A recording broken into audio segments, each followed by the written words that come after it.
good afternoon to our viewers on the WC channel here at Wheatland County. I'm here with Reeve Link. My name is Matthew Boscariol. I'm the General Manager of Community and Development Services, and under that portfolio is economic development. Economic development falls there with all the different development divisions that we have here at the county, all those services. And we just really are gathering today to have a conversation about basically 2020 and I guess a bit of 2019, which was quite an exciting year and a half of new development within the county, but also outside of the county. A lot of initiatives that we've undertaken here as council with their endorsement and their support, administration and staff. So we're just here to talk about how things went. Many of you probably know and have seen our online social presence.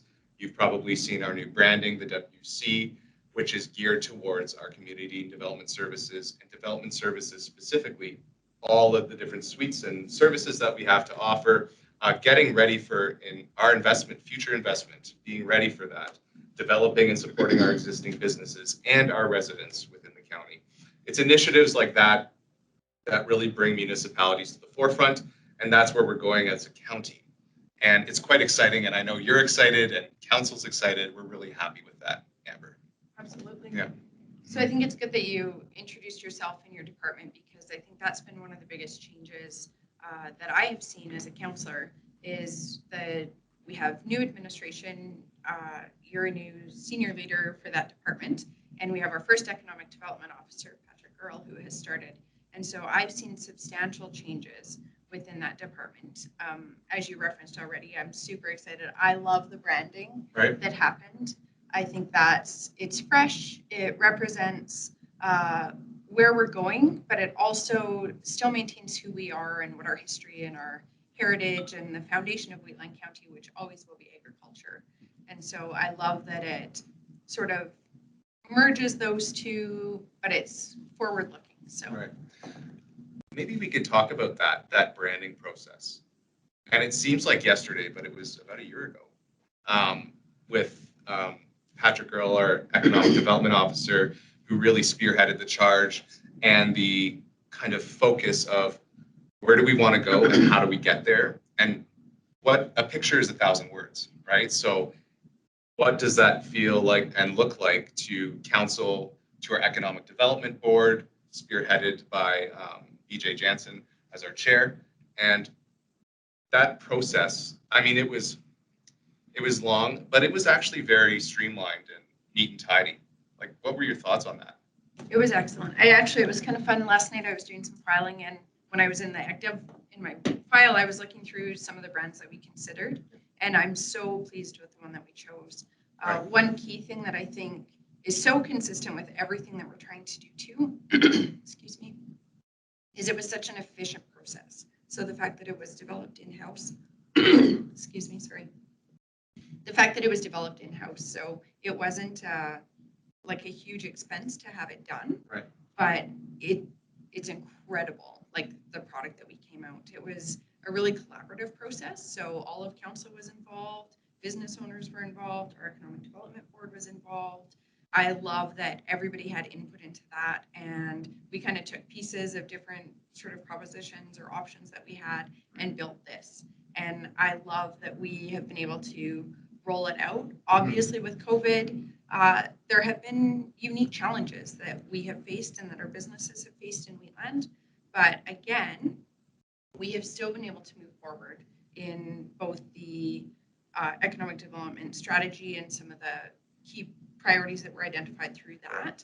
But at the same time, also supporting our business community and helping to build this network and create a network and forums where our businesses can come together and share best practices and share what they have done to pivot and to be successful despite some of the challenges with both the pandemic and the economic downturn, the oil and gas. So I think I'm so grateful for the team that we have and for the work that you guys are doing. It's phenomenal.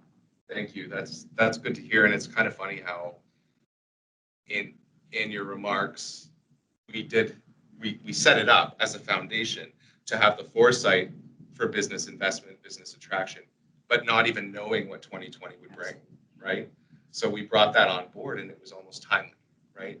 We needed it. It was a key part of our economic development strategy, in which case many of you may know, but we set up an economic development plan strategy with key milestones and indicators on how we're meeting our objectives and when and the rest. But a brand like the WC was foundational for us before we move forward with any of the more tangible things that take some time. Economic development strategies and initiatives typically take 2 to 5 years to see some tangible, large-scale results, but we're already seeing them now, right? And I think the brand, or the Wheatland County Infinite Landscapes, Infinite Possibilities, really touches on this council in particular. Your objectives to be innovative, to attract business, and to get there, and with your support, it's been really helpful. Yeah. So the work that this department is doing is so critical to the vision that council has for Wheatland County. Wheatland County is under some strains. There's some stresses, fiscal changes that we're experiencing, both in reduced revenues due to things like assessment model changes, things like that. But also we're seeing increased expenses in some areas where we're required to pay some cost sharing on some services like policing, for example, that we haven't had to pay before, things like that. So we have had to be very conscientious with our budget, very focused on fiscal responsibility as we've been going through, and we're mid-budget process right now. So of course that's top of mind. How this ties into that is I really see this business readiness, the investment attraction, as critical for diversifying our tax base. And so we want Wheatland County to be the place that people look when they are looking for development, whether it be an ag tech company or whether it be an industrial development that they're looking for. We have the land available. We have reasonable things like offsite levies and things like that. Right. We're really working to maintain our tax rates so that we're competitive and reasonable and attractive. And we have agriculture. So my vision too is that we can diversify and get into some of that value-added agriculture. And that will benefit our egg producers, benefit our local economy, create jobs in Wheatland County and for this region. And all of that hinges on some of this visioning that's been done. Right. And the other thing I really wanted to focus on is there's a couple of key teams. So I am so appreciative that council is aligned in our priorities and where we want to go. And those really hinge on, as I already mentioned, maintaining that heritage and that who we are. We never want to lose sight of that. We always want to support our egg producers. I never want that to be lost. I want strategies in place that will minimize egg fragmentation or fragmentation of egg land. But forward looking, and I love the infinite landscapes, infinite possibilities, because to me that's forward looking. Right. It's forward looking post pandemic. It's forward looking into the future of economic recovery, which can start in Wheatland County, but that can affect the region. And Right. we can actually, particularly rural Albertans, we are innovative and we are hardworking. And I really see rural Alberta being a key part of economic recovery for our province post-pandemic. Mm-hmm. And all of this contributes to that. The other thing to me that is so fundamentally important is our Economic Development Board. So with Donna Bigger and Jason Wilson and yourself and Patrick, and the work that you guys are doing with each of the board members. And Right. we have a number of business people who are really sacrificing time and making that commitment to be a part of that board. And I love that the board is shifting to more of an operational board, because I think there is good governance. There's a good governance structure now Right. around our economic development plan, and we have key people in place. I love that that board is moving into the operations of it. So do you want to maybe just go For through sure. the structure of kind of how you've broken down that board Yeah, and for the sure. working groups that you Yeah. guys have created? Absolutely. And it's key to acknowledge that the work that the board is doing has done. So previous to the transition of that economic development board, it was more of a higher level governance board that really kind of listened to some of the initiatives that we were bringing to the table as a staff team. Patrick and I would come forward, talk about what we were doing, where we were meeting on that economic development plan. It was kind of a yes or no, maybe some feedback was provided, and we would often, depending on if we needed to bring a report to council, we would bring a report to council and indicate within that report, we call them requests for decisions, indicate within those RFDs, it was endorsed by the Economic Development Board. But with the transition and the endorsement of council moving forward, that the real key priority was investment attraction, right? And we had set up this brand and this pillar, right? We were able to kind of funnel that and think creatively on how we could transition the board from really an advisory to more of a hands-on board split up into multiple committees that could do some nitty-gritty work and assist our economic development division. So obviously the key one was investment attraction. So within that subcommittee of the Economic Development Board, they're looking at doing multiple, but they're still setting it up because it's so fresh, multiple things, key objectives and indicators to bring forward to meet within that committee to the board. And there we can see more than likely, and we hope that we see some key indicators and tangible outcomes with that, right? We have marketing and communications, which is evidently key in order to move forward within any municipality. Strong communications, external outreach is fundamental. We don't get investment attraction. We don't get any tangible outcomes, and we don't get any deliverables that perhaps council endorses, and that's council's direction, without a strong marketing and communications team. And we're very fortunate at the county that we do have an economic development officer who is very strong within marketing and communications. This was done in-house. I'm happy that you pointed that out. One of our key objectives ever since we came on board was to do more with less. So evaluating what are our talents within the county, within this building, and what can we do that we don't have to go third party and spend quite a bit of money, quite a bit of taxpayer dollars to do. So we really did a $200,000 initiative with really nothing. Absolutely. Right? So that was key and fundamental. So in thinking creatively and being innovative within the county, we're able to launch and move forward with some of those items, right? And I think another pillar that really kind of summarizes what you previously spoke to, Reeve, was the community profile. So rolling out, and you can find our community profile on our website, wheatlandcounty.ca or infinitewc.ca. You can find this document, and this document as a community profile is a piece that one would look to if they were going to invest in the county, in the business, or even move to the county. Breaking down our demographics, our educational component, the businesses, all the rest, it breaks it all down. So in order to generate that investment, that's another foundational key pillar piece. And within it also champions and celebrates our existing businesses, the history of the county and the rest. So I don't know if you want to talk about when we rolled that out as well. We did that in-house, and we were able to kind of go back and forth, bring it to council, showcase it, present it, kind of go back, rehash it. It was a 8-month process, more than likely. Again, championed through our economic development division, but we're very excited that that came to the light as well.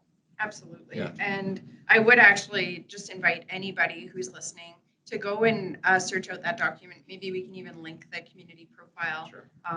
in the information about this video, but it is really a foundational document for Wheatland County. And I love that you mentioned and referenced it was done in-house. Patrick did, and I'm not sure who else on the team assisted with him, but I know he was sort of the lead on that.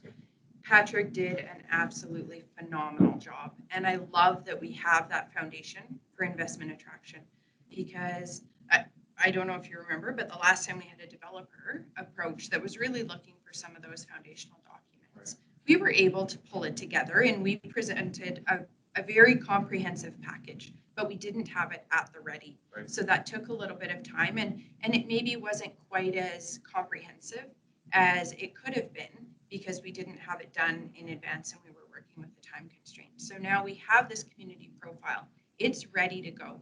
And we can share that with developers. As you said, we can share that with people that are looking to make Wheatland County their home. And I actually hope that we can share it as well with our business owners and entrepreneurs in Wheatland who already are here, because we know a high percentage of new business and of business expansion comes from our current entrepreneurs and business owners. And we have some phenomenal business people in Wheatland. Wheatland County. Yeah. Very innovative. And I have been actually so impressed, and I don't mean to minimize the horrible,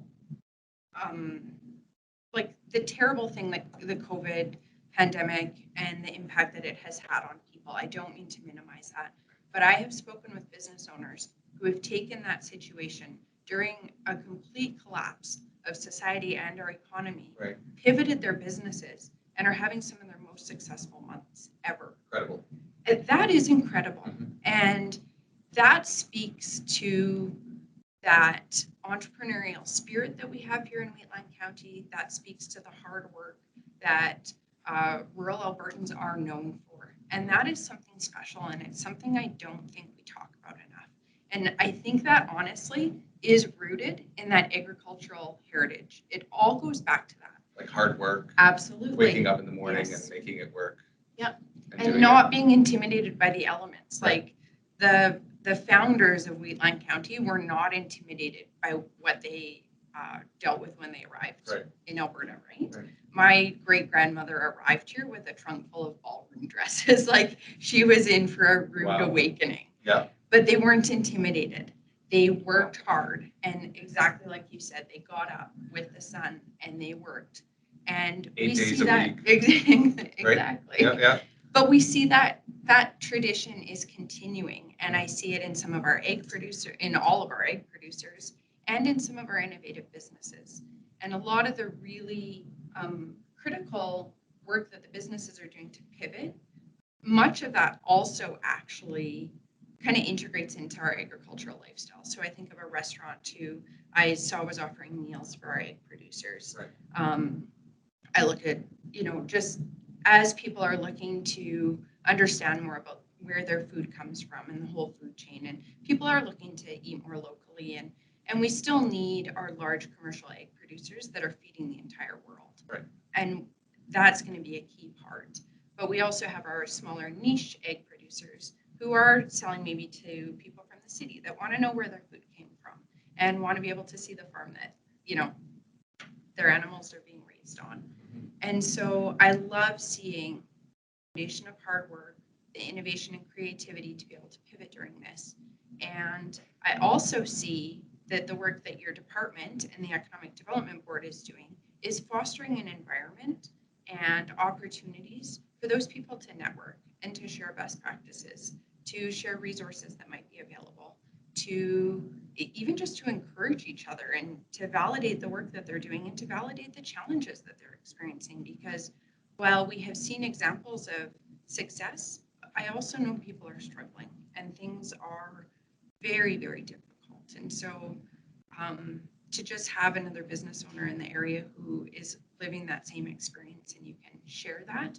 And so I think of some of the business phone calls that have been facilitated by Wheatland County that do connect the business owners with each other, but they also connect them with business supports in the region, with community futures and the RRF funding that they're offering for businesses, or the employee funding that the federal government is offering to help facilitate and contribute to sustainability for businesses through that. And those connections happen on those phone calls, and I've heard it time and time again. And so I'm so grateful that some of this foundational work has been done during this time, but we've also been able to reach out and connect with our businesses and connect our businesses to each other and to supports, and which is really phenomenal that some of this work has still been able to happen during that. So yeah, absolutely. I totally want to get back to the piece of what you've seen, because you're from the county. You were born in, you raised your family here, and want to hear about that in terms of the entrepreneurial spirit, what you've seen, what you've observed. But on that, it was interesting when we were transitioning back in March to a more remote workspace, still delivering the services that we had to. We kind of came together as a team and thought of what could we do to support businesses, to support individuals ultimately, because as we all remember, March, April, May, moving into June even, it was a very isolated time. for individuals, for all workers, all walks of life, business owners. We were all confused on what the future may hold. But going back to the key root of what municipalities are, we are services, right? We provide resources. So how do we provide resources? Even as simple as bringing people together. We all transitioned and migrated to Zoom calls, Teams calls, all of that. So we thought of the infinite WC calls. Many of you who are watching or will be watching participated in those calls. Reeve Link, you and Councillor Bigger were in them, I think, almost every week, every Thursday. And we brought in resources, tools, supports, employees from the government of Alberta, ATB, various different resources, community futures, to discuss and provide some resources that the government was rolling down. We also, as administration and council, provided resources, and we had quite a few business owners and entrepreneurs within Wheatland, but also outside of Wheatland, call in to listen. And I think one of the key outcomes, but successes of those calls, not just providing the resources, but also just bringing people together. We hadn't seen each other in so long. So it was kind of like a World Cafe. Absolutely. An online, digital, virtual one. And I think that was a really key success. I wish we didn't really have to do it, but circumstances being as they may, we did have to migrate and transition to that. And that was one of the innovative things that we did internally, right? You come together as staff, and this is what I'm really championing as a senior leader, is how do we think outside the box? How do we, and we're usually first to market here at the county. We undertake these activities and we bring them forward, and they're innovative, especially for a rural municipality. So I'm really proud of that.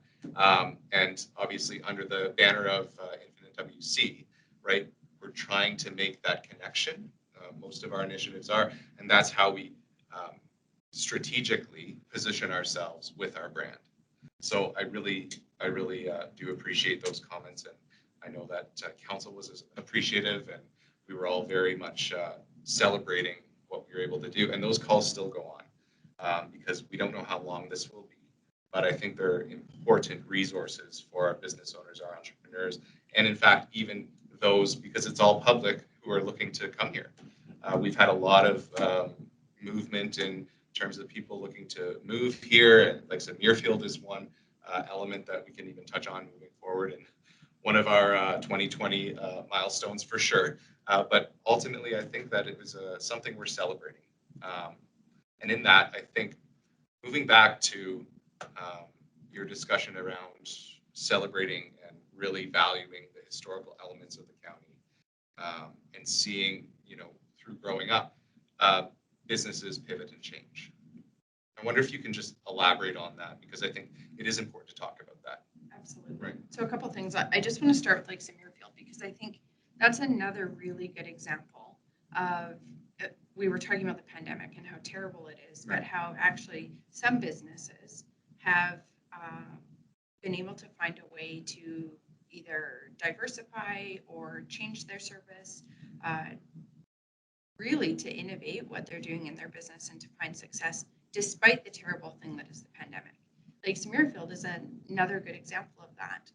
It was, I wouldn't say it was a terrible situation, but it was an unfortunate situation with the economy and some of the factors that the developer was experiencing, and the fact that we had to assume the control of Lakes of Muirfield. So not something normally that a municipality would prefer to do. Certainly not our book of business, not something we would choose. Given the situation, it was a necessity for those ratepayers that live there, for the community, and fundamentally for the people and the families. So we did. But now what we're seeing come out of that is actually good things. So when you talk about municipalities provide services, we do. And so we are looking at the services that are being provided there and the way that they're being provided, and finding more efficient ways to provide those services to bring the costs down to those ratepayers. And it's a little bit of a different situation because it's, I'm not sure the right wording, but because it's kind of somewhat of a private, more like a state gated community, That's if right. you will. So it's not the same as our hamlets per se, but we're still looking, how do we best serve the residents and the people that live in Lakes of Muirfield? And we're actually seeing a significant amount of interest in lots and homes there. Right. And again, I think that goes back to some of the challenges that we're experiencing with the pandemic. People are recognizing that the quality of their life is really important.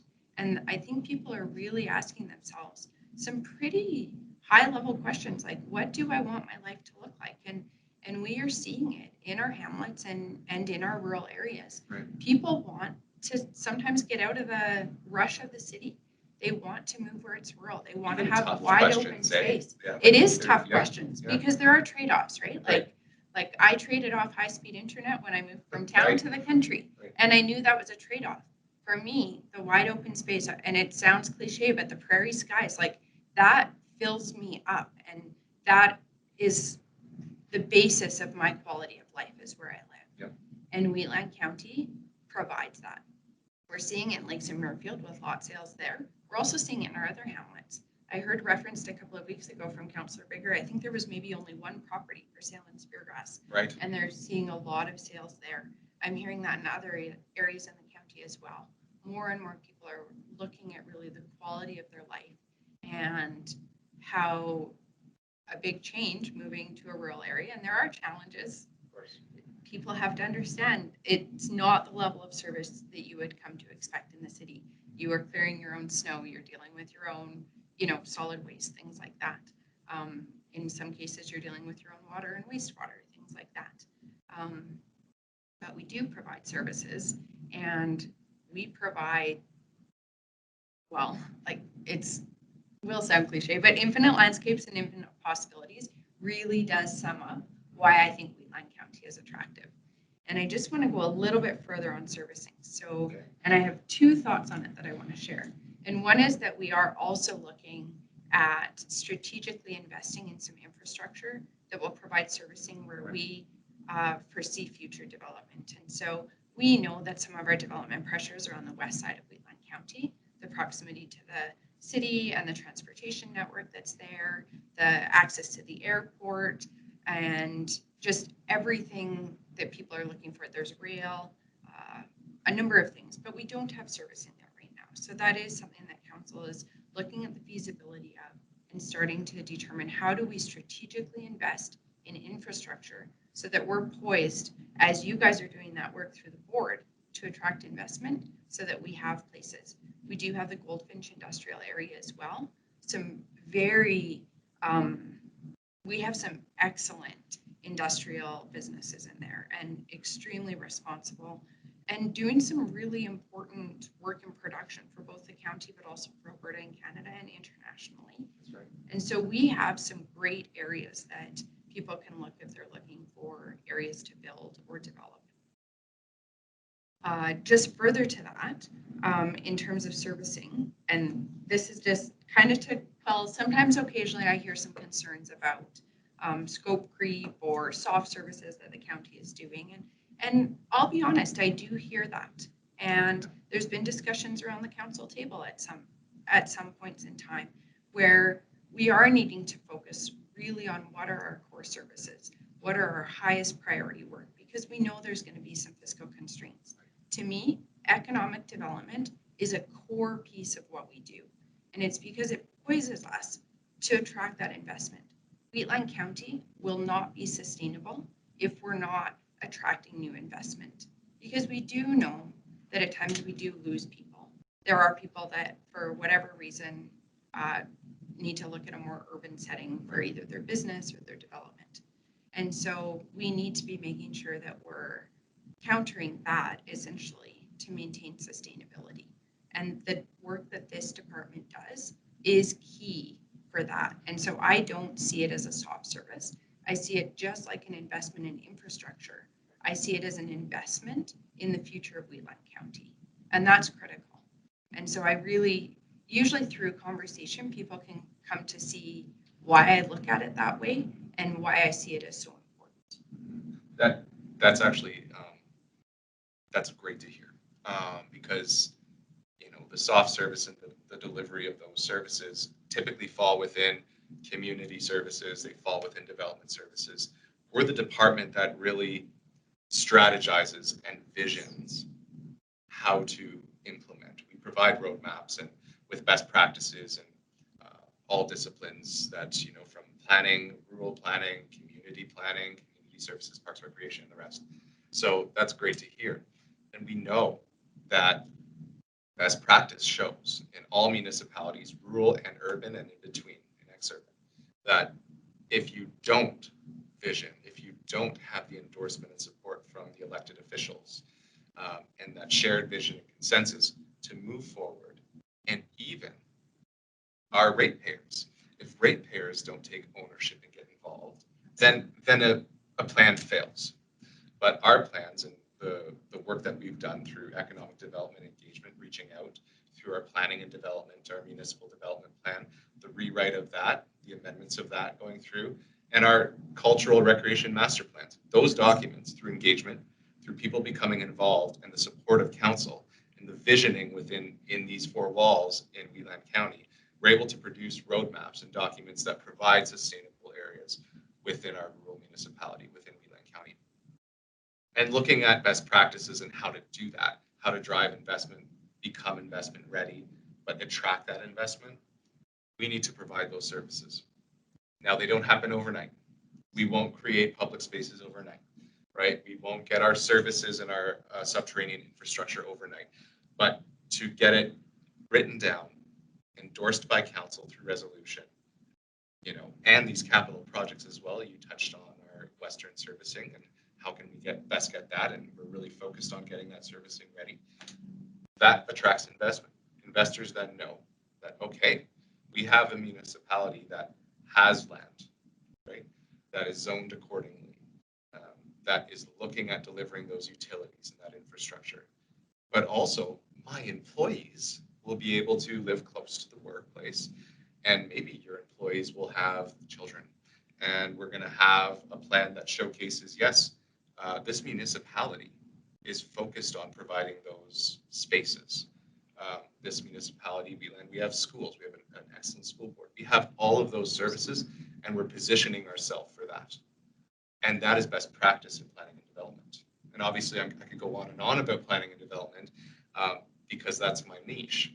But I think it's really foundational and exciting work that council's doing because we can deliver that. That's ultimately what we're here to do, right, as community and development services.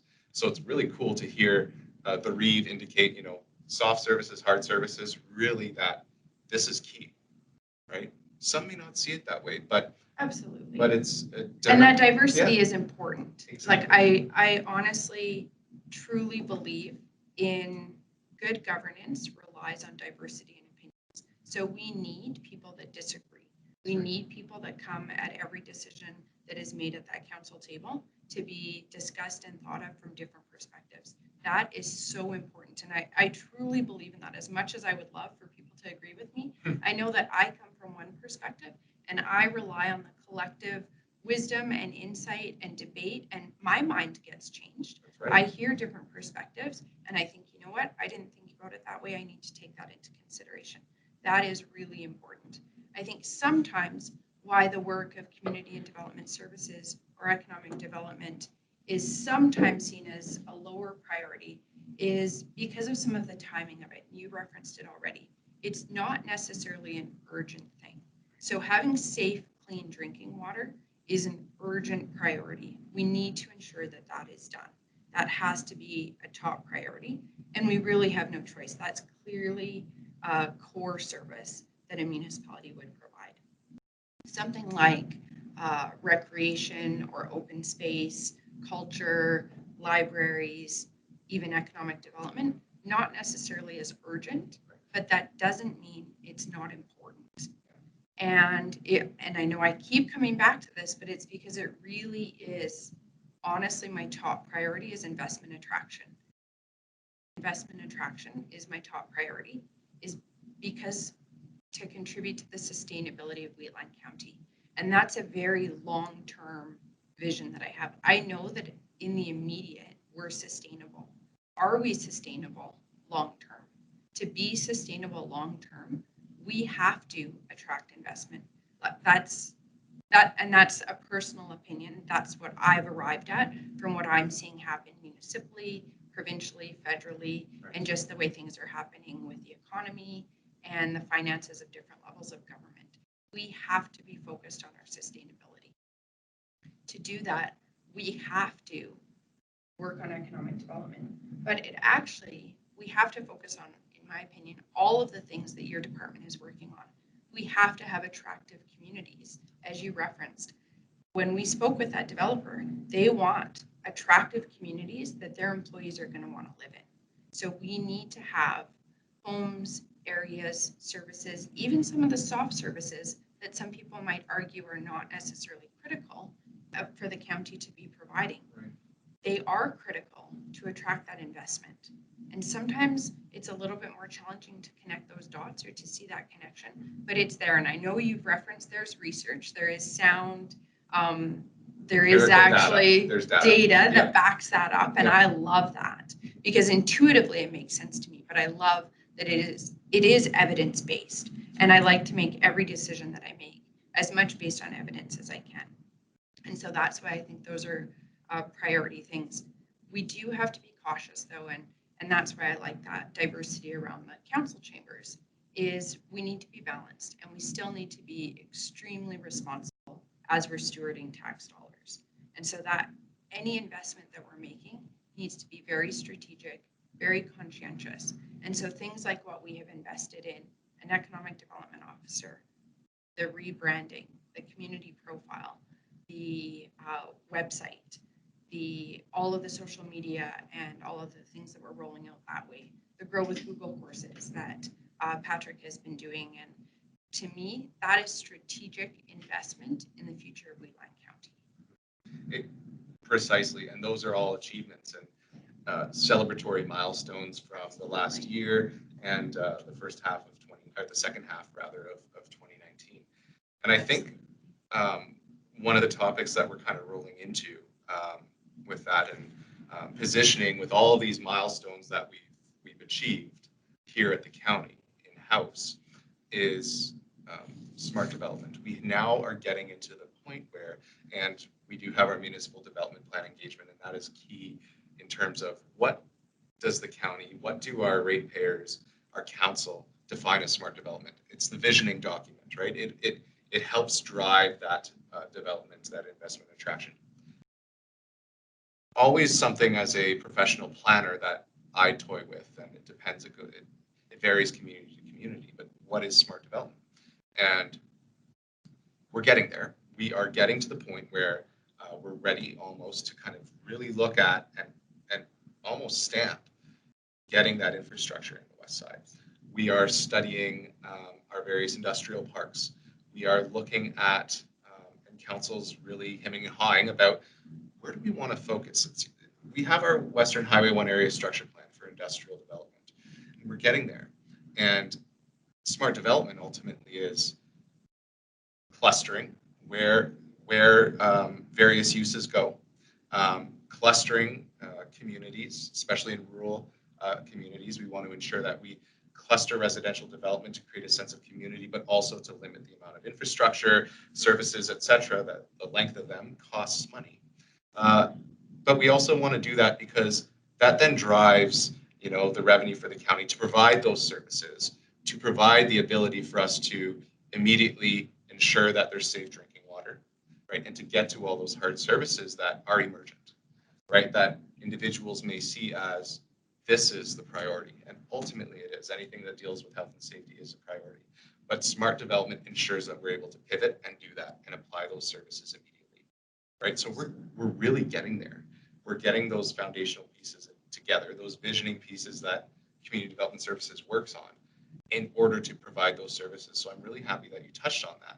And that's where we're moving to. And some of the milestones and achievements from this past year, 12, 18 months, I would argue provide that. We're getting to that smart development within Wheatland County.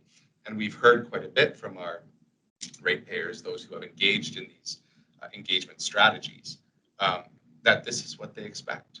Absolutely. Right? And any thoughts on that? I mean, we can elaborate. Absolutely. Yeah. So there's a couple of things that I think spur from that. So another outcome of smart development and creating those attractive community hubs where you do have servicing, there's a couple of outcomes that come from that as well. So that can actually be a strategy for mitigating or minimizing the amount of egg fragmentation that we see, because people want that rural lifestyle. But if they could have that, say, in Lakes of Muirfield on an estate lot, or I thought of Rosebud as another really good example. So we have very strategically, and through the work of Councillor Kester and his commitment to that area, right. we have invested and taken off some of the limitations of development in that community. Rosebud is, it holds such a special place in my heart. Some of my family does come from that area as well. But I honestly feel it's, and this will sound a little bit corny, but it feels magical when you drive down into that valley. Like, I still get goosebumps every time I drive down into the valley. And occasionally I actually have to pull over and just stop, because whether I'm driving down and it's kind of misty down in sort of the hills and the crags and whatever in the valley, or whether the sun is shining on like the golden field, like it is so iconically beautiful. The geography's amazing. It's almost like you're in another place in the world to me. But then you also have this rich culture there. Like, it is unheard of to have the caliber of theater and art school that we have in Rosebud in a small rural hamlet. That doesn't happen. No. And so council, with the work of Councillor Kester, has also strategically invested in the community of Rosebud. So we have the new water line going from Wheatland Regional Corporation. I believe that's almost complete. They're going to have a safe, reliable, great drinking water system with, I'm not sure that it's unlimited, but huge potential for growth in that area. That's right. The other really limiting factor, and it's sort of the non kind of glamorous work that municipalities do, is wastewater. They were very limited. Their development was essentially stifled because they had a limit with their wastewater system. So council also strategically invested in a new wastewater system for that community. And now we can see new development in that area. And the development isn't council's job, but creating the infrastructure and the readiness, we have done that. So that is a community that is ready. And somebody is going to look there and see the potential that is there. I don't know what it will be or what's going to happen, but I know big things are going to happen in Rosebud. That in turn contributes to the sustainability of that hamlet, because we've all seen rural communities at times do shrink. Rural municipalities, we see sometimes our populations decrease. We need to be very, very thoughtful in how we counter that. And so I think Rosebud's a great example of that. They have a phenomenal community. They, so much diversity there, and so like it really is like there's so many artists and artisans and neat shops. Creative hub. Not what it really is. Yeah. And just a gem in Wheatland County. And that's when you have residential areas clustered in rural areas, you can still get those wide open spaces. Absolutely. Right. So people are making that tough decision. They're mulling through those thoughts of, all right, urban versus rural life, ex-urban, what have you. There's many options, but we're seeing that. I mean, in Lakes of Muirfield, which you touched on, you still get that quality of life that you may seek with a community being close to one another, but also you get the wide open spaces and the access to the fields, the different forms of geography. And I think getting to that and maybe touching on the county, and we really emphasize it in our guiding documents, our community profile and the rest, we emphasize the various geographies that we have in the county. And I think that that's a special thing, and it's a very unique thing for Wheatland. We do have the lush agricultural land, the flat land that you may see. We have the transportation corridors that are established within that land, but we also have the ability to get up into kind of the badlands, right? Absolutely. So I think immediately Rosebud is positioned in that geography, right? So we get the coulees and we get all that various geography that people actually come to explore, right? And as a silo, a spur of economic development, we look at tourism development. So we are focusing a lot of our resources as well, both on investment attraction and attracting industrial commercial development, but we also are focusing on A, attracting tourism, but B, championing and really celebrating our businesses and our entrepreneurs that really support the tourism industry, right? So I know you really like talking about this, so I want to hear your thoughts on the geography coupled with tourism, and maybe. So two thoughts yeah. with that. The first Yeah. thing that I thought about is the work that Councillor Bigger is doing as president of the Canadian Badlands. And so I'll be honest, initially, I honestly wasn't sure the Canadian Badlands was a fit for us. I thought, is that really representative of what Wheatland is? We are prairies. We are big, open, big blue skies. We are like, are we the Badlands? And I know, like, from a scientific perspective, yes, we are. I understand that. Right. But is it who we are? And so I have come a long way over the last couple of years, and from hearing from Donna and the work that that organization is doing. And we know Alberta is an attraction. We know that international travelers come to Alberta. A lot of people come to Alberta because they want to see the Canadian Rockies, clearly. I love to visit the mountains as well. I love it. I absolutely love that. But we know that they're also, for all intents and purposes, somewhat full or at capacity. And we don't necessarily need to attract more people. Like, they speak for themselves, essentially. We also know that people come to see the Badlands, and the Canadian Badlands is also an iconic destination. And so we know that international travelers, and it might be they go to the Rockies first and then they come out to the Badlands, or it might be that they see the Badlands first. And so we know that there's kind of a corridor of travel between the two. And we know that Wheatland in this region is in that corridor. And actually around Rosebud is very much, I mean, you have the hoodoos, you have areas out there that are more what you think of when you think the iconic Badlands, the paleontology, the dinosaur, that historical kind of context. And so we see that there. So the work that Canadian Badlands is doing is going to put this region of Southern Alberta on the map as an iconic destination.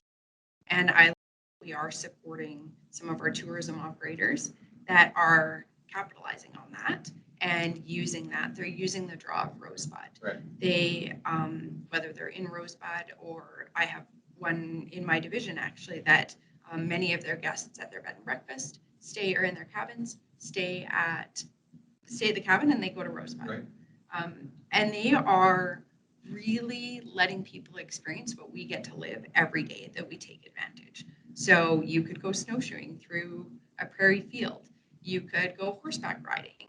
You could, have some of these, even like, I think there's a huge opportunity in the agricultural experience sector of tourism, where people actually people are curious where their food comes from, but some people actually want to have that experience as well. They want to, I don't know if you can convince somebody to like hack out a hole in the slough to get the water source for the cattle. But if you could, that would be brilliant, actually, if somebody would pay you to do that for you. But you know what I mean? Like, there are experiences that we live here that we take for granted that we need to show the world, because we live in an amazing place. Tapped on a good point, the corridor.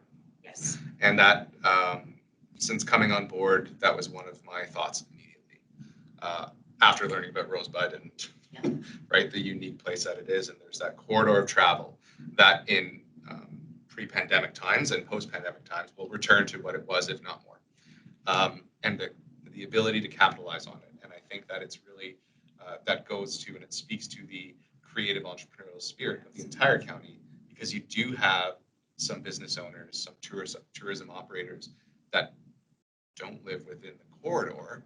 They live in 30-kilometer proximity, but they're able to generate a business as a result of capitalizing on that opportunity.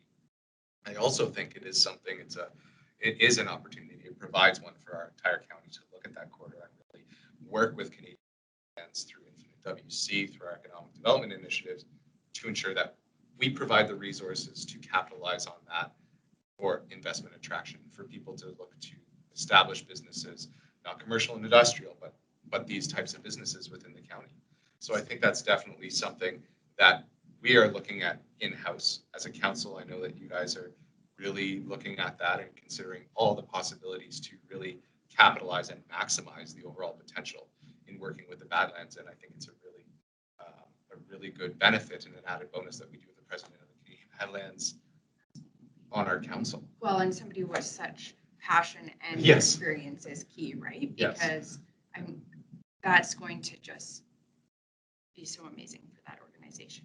To take that one step further, we want to partner with anybody in the region too, because we know too that there's a rich culture and a very important part of our history with our First Nations neighbors, with Siksika Nation. They have Blackfoot Crossing and some experiences as well on Nation that people can come. And I know we had, the gentleman's name is escaping me, but about the Indigenous tourism sector that's developing That's as right. well. Yes. And so I We think, had a presentation on yeah, that. Yeah, exactly. that was awesome. Yeah. And so I think it's important too that we work with our neighbors, because we know that to attract people here, you have to have more than one thing. You have to have something that is going to keep them in the area, diverse experiences. And I also want to recognize the importance of that part of our history and sort of that aspect of the heritage and history of this land as well.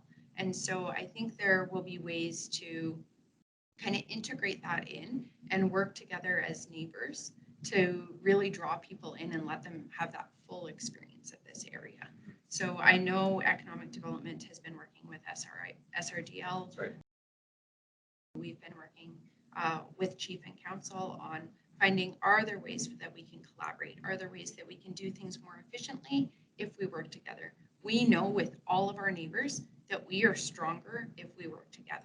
So on the west side too, like we're looking at some sub-regional work that we can do to collaborate so that we can do things more efficiently and draw things that we might not be able to do on our own. Because a lot of the work that we do, we know we can't do it on our own. We know we will only, or we will be more successful if we do it together. Right. We're exactly. always stronger together. And that's a really good point. Networking and branching out and establishing relationships is key.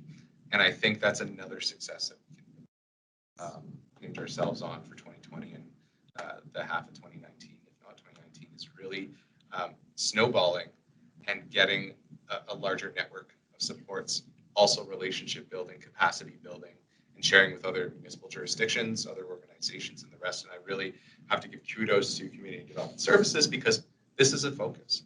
And as administration and staff, we can only do so much work, but we know that if we work together, we will have solutions to present to council that will have data to back up the fact that this will be a more efficient, this will be a higher benefit to the public interest, not at the expense of the taxpayer though. Absolutely. Right? And I think that's where we can go with this conversation right now is that there are abilities to collaborate, but also, as a municipality, we focus on our ratepayers, but also we work with our neighbors.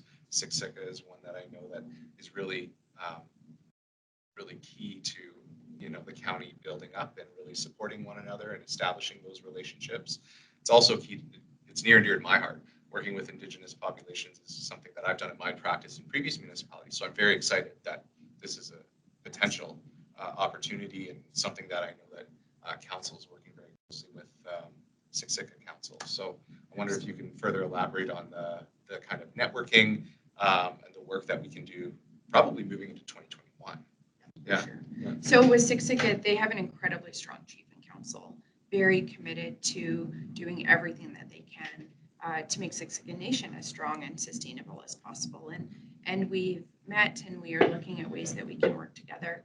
We're doing the same thing with the mayors and reeves of other municipalities in the area. So Monday I have a sub-regional meeting with a couple of the mayors and another reeve, and we're just looking at ways that we can focus development into our region and what do we need to do that together. And so I love that we're not working in silos. We are saying, how do we work together to make things better for our people, regardless of where they live? Like we have boundaries that create us as autonomous municipalities or a First Nation, but we also know that to a certain extent, those boundaries aren't necessarily meaningful to people traveling or working in the area or looking to develop in the area. So the success of this entire region is going to be critical. When you're talking about innovative ways to do things, so I love that we've been so efficient. Like, I love that we didn't have to hire a consultant to do this or to do the community profile. I love that that was done and it was a lot of work.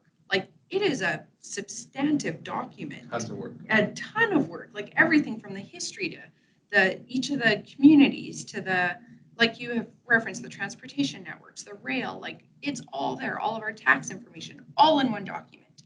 But another really innovative thing that your team has done is CrowdRiff. That's right. So that actually takes it even one step further. That's right. Because that moves it out to, we have people out in the public, and I know Canadian Badlands uses ambassadors, and there's really creative ways to use social media and some of the quality content that's already being created by people who are living, this is super cliche, but living, working, and playing in Wheatland County. That's right. The quality of photography that we're seeing and what that image represents is being captured by other people, and then through this project being kind of integrated and utilized. So maybe you want to just explain That's a bit right. more about how CrowdRiff works. 100%. And actually, you've kind of got it right there. Is, you take a photo, the hashtags are all there, they're all set up. Infinite WC is really the brand, and that's our universal hashtag that you can see. But once you get that hashtag going, our CrowdRiff system, in which case the county subscribes to, it's an excellent service. It mashes all these photos together. And all these photos are a database that you can find on Infinite WC.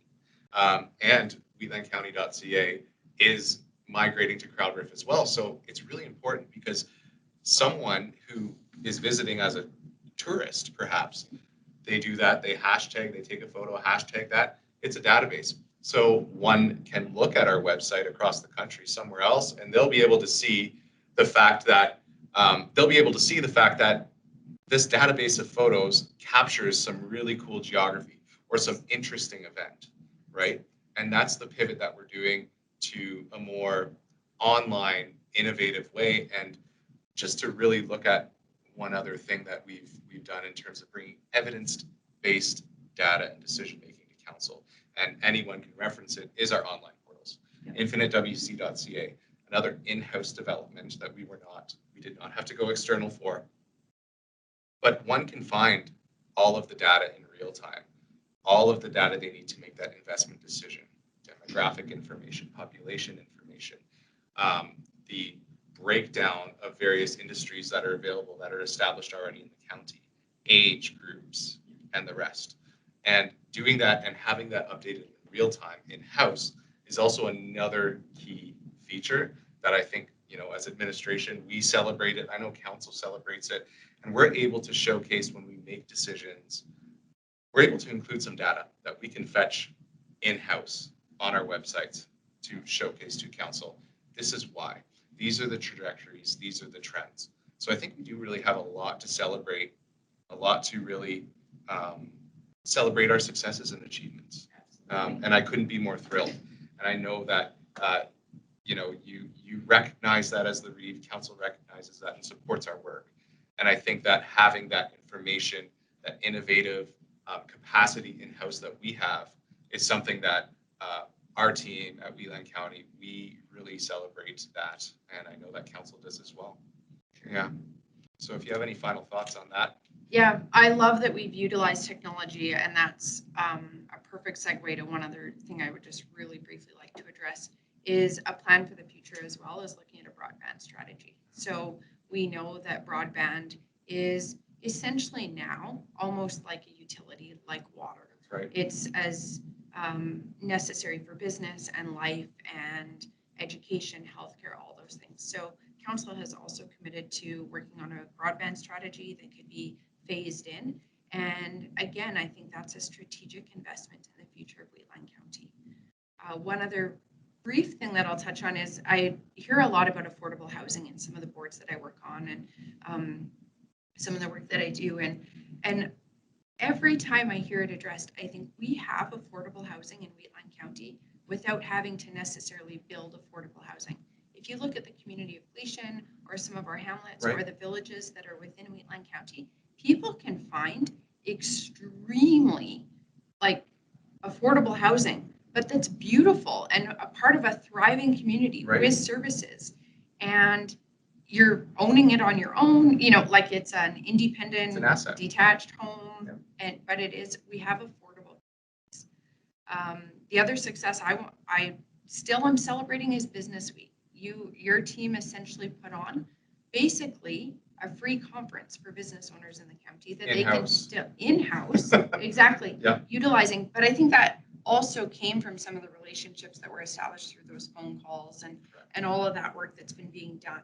But business owners can still go back and reference that. It's available. Mhm. The work that has been done both online and unfortunately not enough in person now. So when we're talking about the future, I love that we're investing in broadband and technology. I cannot wait Me to either. have open houses and to invite people to come see Wheatland County and tour them around and host, you know, developers or realtors or I have so many plans that I want to do, but we just need a few less health restrictions. And you know, I'm really happy that you capped on that because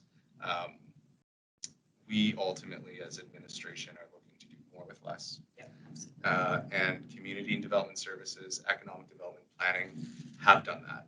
And I couldn't be more proud to work on these projects, bring them forward to council, and work with the group to get that endorsement, to continue the work that we've done. And I know that you and I could talk for another 3 hours about the entire day, about where we're going, how we got there, what were the successes, what were the achievements, any of the challenges that we might face. And I think that next year we'll be able to do this not 2 meters apart, of course. And you know, it's been a blast. I think that 2020 was a great year. Administration and council are working cohesively, seamlessly together to deliver what we need to for our ratepayers, for people looking to move here, for people looking to just visit the region, its geographies, its infinite possibilities and landscapes. So thank you for this. This has been a lot of fun. Yeah, thank you. And thank you to your team. The work that you're doing is phenomenal. And I love that right from our CAO through our senior leadership team, all through our whole administrative team and council, there's so much alignment.